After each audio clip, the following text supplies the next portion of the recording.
All right, so welcome back, part two. And also, I forgot to send the last video. Forgive my nails, y'all. I work in healthcare. I'll be doing my own nails, and I'm going to do them later on today. But don't judge me because they look like this right now. Just let it go, okay? So anyway, um, we left off on the beach trip. All right, um, and this is halfway through narcissist one's and I's relationship. Okay. Um, so after the beach trip, of course, it got a little better. We took some walks on the beach at night. I felt like all in love again. Of course, like, oh, I'd forgiven him for all of the many days that he ignored my phone calls while he was in Maryland and I was in North Carolina. So we moved on happily. Um, so I get back to North Carolina, continue on with my life. The same thing begins to happen as far as the phone calls are concerned, as far as him not texting me, being in contact and communication. Same excuses that he makes, or whatever. We had tons of arguments. And this is key. This is key. In these arguments, he would always try to bring me down. Like, always saying that I'm too loud, that I am basically not good enough in certain ways, but yet I was good enough for you. I'm good enough for you. But basically tearing me down in a way that I would feel like I'm only good enough for him. You know, manipulating me in a way that I wouldn't be able to be without him. A key thing that I didn't share is that when he was living with me in that month or whatever, one day I had looked on my laptop. It was my laptop. And like in the history, I wasn't even really looking in the history. I think I was typing something and it may have popped up. It was like a porn site or whatever that had popped up in the history. And I was like, yo, you looking at porn on my computer? Which, I mean, if that's my boyfriend, you looking at porn, that's fine. I mean, we can look at porn together. That was before I was saved. I'm saved now. But he said no. And I'm like, okay, I know I haven't been looking at this on my laptop. So who has been looking at it on my laptop? And I do not like a liar. I can't stand a liar. So I knew he was lying. And it made me so mad. So I told him to get out. Now, mind you, he didn't have nowhere to go. So when I told him to get out, he got so upset and we were like fighting in my closet. And I remember I asked him to let me out of the closet and he wouldn't let me out of the closet. And in my mind, like he is 6'3", well over 200 pounds, like big dude. In my mind, I'm like, oh my God, like what have you gotten yourself into, Dana?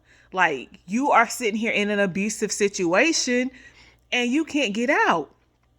So I'm like, let me out of my closet or whatever.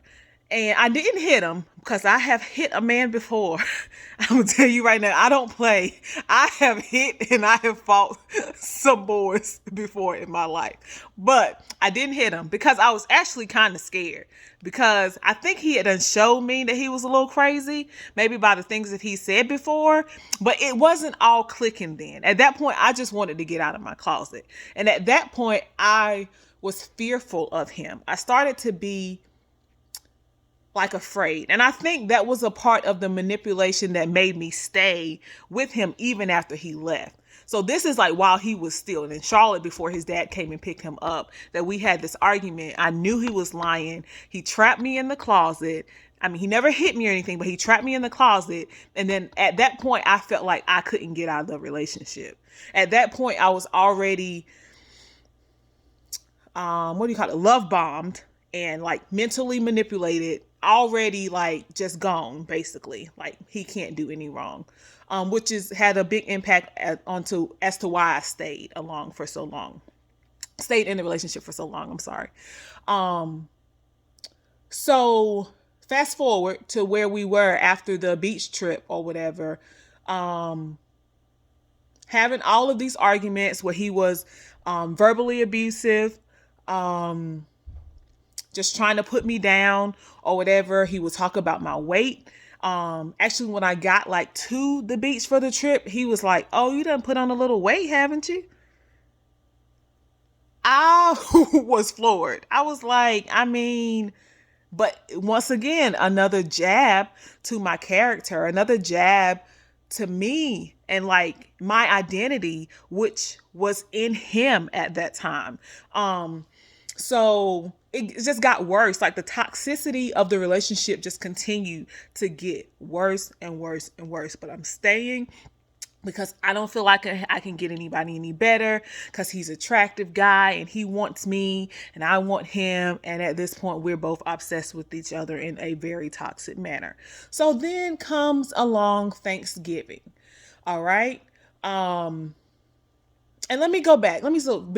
So after the beach trip and after he still was doing his own things, like not calling me and all that, I went in my little black book, okay, and found some other guy that I used to mess with before I met him.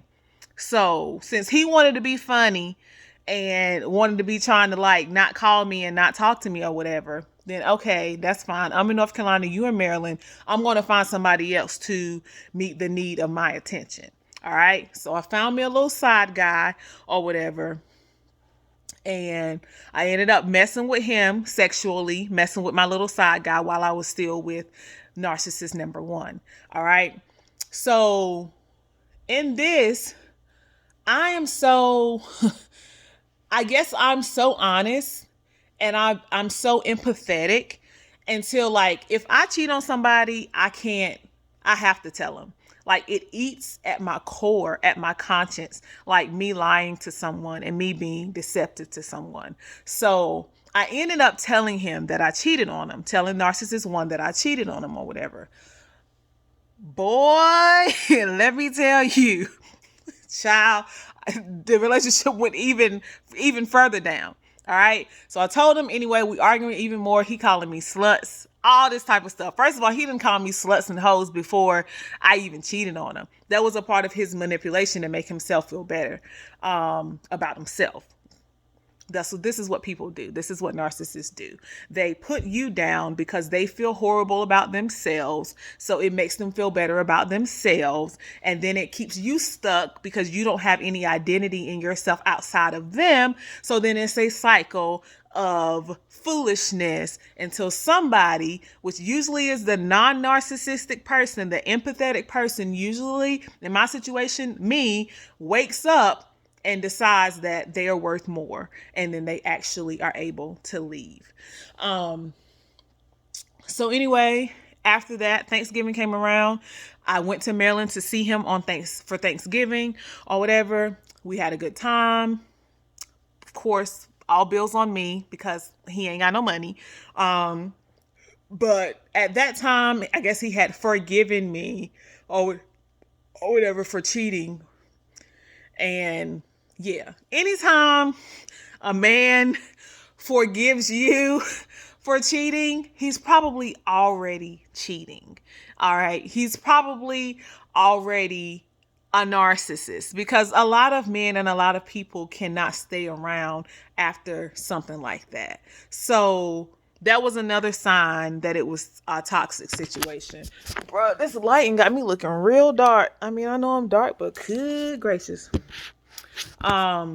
So yeah.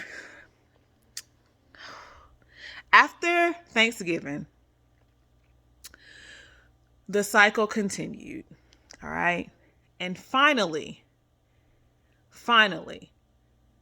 I ended up in December meeting narcissist number 2. Met narcissist number 2 in December of 2014. All right. While I was still in the relationship with narcissist number 1. This story is when it gets really good. So, if you want to hear more about the relationship ending with narcissist number one and beginning with narcissist number two, you'll have to come back to the next video, which might not be very, very soon because, yeah, this was a lot today. This is my first day recording, and but I'm actually proud of myself because I'm actually like talking about this and I'm actually like healed. Like I'm doing it, like I'm doing well. So anyway, thank you guys for watching once again. I hope that this helped you in some type of way. Please leave your comments and your questions in the comment section if you have anything to say, or if you're concerned, or if you're going through something similar. Maybe I can help you and give you some type of advice. But leave everything in the comments, like and subscribe to my channel, and I hope you guys have a great rest of the day. See you guys in the next video. Bye.